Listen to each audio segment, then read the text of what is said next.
Hello everyone, उम्मीद करता हूँ आप सब अच्छे होंगे। दोस्तों, जैसे कि आपको पता है कि फेज़ 11 की जो आंसर की आ गई थी, उसके बाद में बहुत बच्चों की ये होती है कि प्रेडिक्शन की कट ऑफ की क्या हो सकती है। तो मैंने आपको अपनी प्रीवियस वीडियो में भी बोला था कि जब तक हमारी जो है आंसर की आती है, उसके बाद जो हम एनालिसिस करते हैं उसके अकॉर्डिंग ही जो ये सब चीज़ें हैं उनका पता लगता है। तो मैंने आपको उस समय गूगल फॉर्म का एक लिंक दिया था जिसको मैंने बोला था कि भर दो। जो शुभम जैन सर हैं आरबी वाले, वो उनकी तरफ से जो एनालिसिस है वो किया जाता है और आपको इतना तो पता लग जाता है उस एनालिसिस में कि आपकी शिफ्ट कैसी रही है। तो सब उसके बारे में बात करें उससे पहले बहुत बच्चों की ये होती है कि रिज़ल्ट कब तक आ सकता है। तो मैं जो आप देखो, जो अगर हम फेज़ 10 को देखें तो फेज़ 10 को जो 1 से 5 अगस्त के बीच में पेपर हुआ था और 18 नवंबर को जो है इसका रिज़ल्ट आया था। तो आप रख लो पूरा अगस्त, पूरा सितंबर, अक्टूबर और फिर नवंबर, मतलब 3.5 महीने रख लो, 3.5 महीने रख लो आप, लग गए इनको। लेकिन अब की बार अगर हम इसी के अकॉर्डिंग देखें तो 2.5 महीने या 3 महीने तो रख लो, आपकी इतना लग ही सकता है। तो अभी पेपर हुआ है आपका जून में, तो रख लो जुलाई, अगस्त, सितंबर में कहीं आपको रिज़ल्ट देखने को इसका मिल सकता है। अब बात करते हैं अपने जो एनालिसिस की। तो ये शुभम सर की जो उन्होंने एनालिसिस किया उसकी मैंने स्क्रीनशॉट ले रखी है और इसके अकॉर्डिंग जो है सारी बातें हम करेंगे। तो इनके अकॉर्डिंग जो है इनको जो डाटा मिला है वो 2656 बच्चों का मिला है, जिसमें से सबसे 11 जो डाटा है, सबसे ज़्यादा डाटा जो है वो 30 जून वालों का है। ये ग्रेजुएट लेवल की बात हो रही है और इसमें आप देख सकते हैं सबसे आसान शिफ्ट भी जो है 30 जून की पहली शिफ्ट को बताया गया है।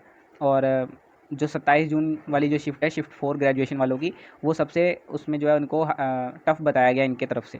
तो एक्सपेक्टेड इंक्रीज़ जो ये 8 से 9 नंबर का बता रहे हैं और यही जो इंक्रीज़ है यही रैंक आईक्यू के द्वारा भी बताया जा रहा है, क्योंकि जब मैंने अपनी आंसर की चेक की तो रैंक आईक्यू मेरा नंबर भी जो है वो 150 को बता रहा है, 161। तो 8 से 11 मार्क्स का इंक्रीमेंट, क्योंकि आपको पता है जो इनको डाटा मिला है शुभम सर को वो सिर्फ 2600 बच्चों का है और पेपर इससे कहीं ज़्यादा लोगों ने दिया है।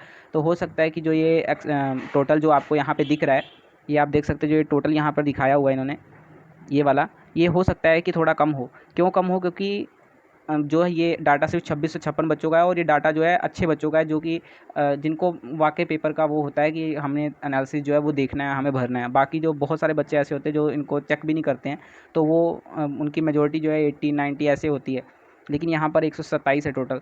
तो ये अच्छे बच्चों का ही एवरेज है। चलते हैं अगले। जो अगला है वो हायर सेकेंडरी लेवल का है, क्योंकि मैंने इसका पेपर दिया नहीं, तो आप देख सकते हैं 28 जून की शिफ्ट जो है इसको इनके द्वारा जो है टफ़ बताया गया। तो ये आप देख सकते हैं इसको 1 और उसके बाद जो 27 जून वाली शिफ्ट थी उसको उन्होंने बताया कि वो सेकंड नंबर पे है और उसके बाद जो लास्ट 30 जून वाली शिफ्ट थी उसको सबसे आसान बताया गया। तो ये उनके ही डाटा है, क्रेडिट पूरा उनको जाता है। चलते हैं अगली स्लाइड के ऊपर। तो ये देख सकते हैं आप टोटल जो जितनी शिफ्ट हुई हैं उनकी हार्डनेस लेवल के अकॉर्डिंग। और जैसे कि मैंने आपको पता सोल्यूशन अपलोड किया था, लेकिन कुछ अच्छा खासा रिस्पॉन्स मेरे को नहीं मिला उसका। तो आप मुझे ये ज़रूर बताना कि आपको सोल्यूशन मतलब होने चाहिए कि नहीं, ये ना भी कराएं तो चलेगा। तो ये मैट्रिक लेवल का है। मैट्रिक लेवल की अगर उन सब की तीन शिफ्ट हुई है तो इसकी टोटल 3 और 3 6 शिफ्ट हुई हैं टोटल। और डाटा इसमें कम बच्चों ने दिया, सिर्फ 992 बच्चों ने दिया और इनके अकॉर्डिंग जो लास्ट वाली शिफ्ट थी वही सबसे मुश्किल थी, जिसमें 14 नंबर इंक्रीज़ होने के चांस हैं। और फिर उसके बाद 28 जून वाली जो शिफ्ट है वो दूसरे नंबर पे है और बाकी आप देख सकते हैं। तो इतना इतना एक्सपेक्टेड इंक्रीज़ जो है वो हो सकता है।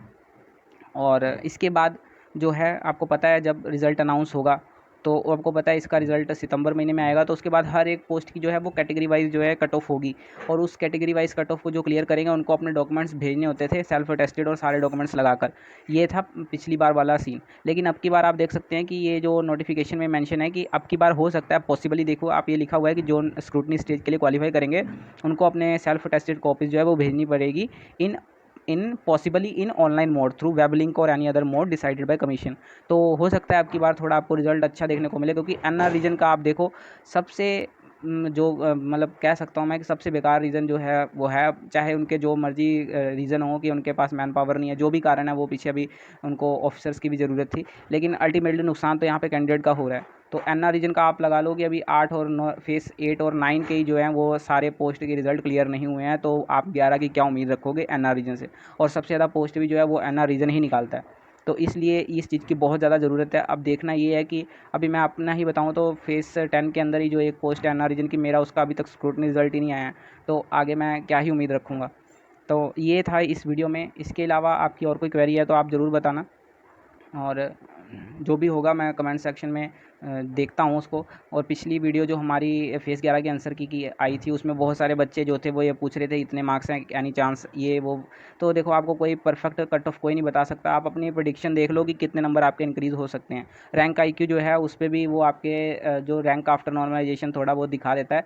लेकिन अब देखो, एग्जैक्ट तो आपको कोई नहीं बता सकता, वो तो वक्त आने पर ही पता लगेगा। क्योंकि इसमें कुछ बच्चे ज्वाइन करेंगे, कुछ ज्वाइन भी नहीं करेंगे, तो फाइनल सिलेक्शन किसका होगा ये प्रेडिक्ट करना तो बहुत मुश्किल है। बाकी जिसके नंबर बहुत अच्छे हैं, 170 180 हैं, वो उसको टेंशन लेने की क्या ज़रूरत है, वो तो किसी भी पोस्ट के लिए क्वालिफाई कर जाएगा।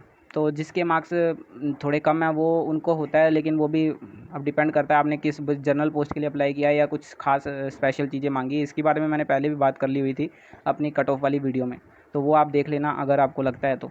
और बस यही था इस वीडियो में। बाकी आपको कोई सटीक नहीं बता सकता। अपना टाइम ना वेस्ट करें, अपने अपकमिंग एग्ज़ाम्स पे फोकस करें। और आपकी और कोई क्वेरी हो तो कमेंट सेक्शन में बताना। यही वीडियो एंड करते हैं। Thank you very much.